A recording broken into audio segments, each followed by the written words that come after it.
So if you've gotten your roll of fabric from Covey and you're wondering the best way to open it without destroying the fabric inside, I'm going to show you the easiest way to open your fabric roll without gouging the fabric.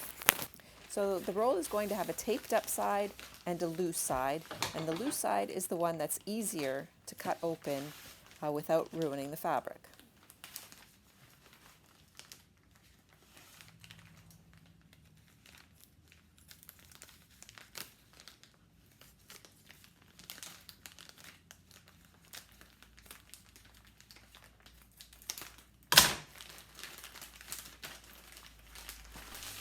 The fabric is well protected with 2 sleeves of plastic, so they just slide off once you have the end cut.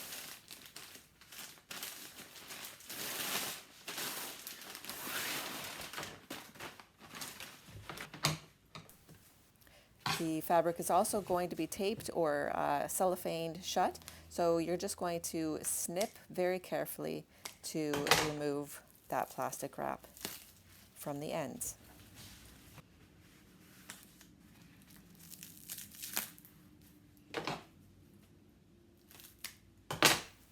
A fabric that comes on a roll is far superior to fabric that is folded and put in a box. That's because folding fabric is going to damage it and crease it, especially if it's velvet.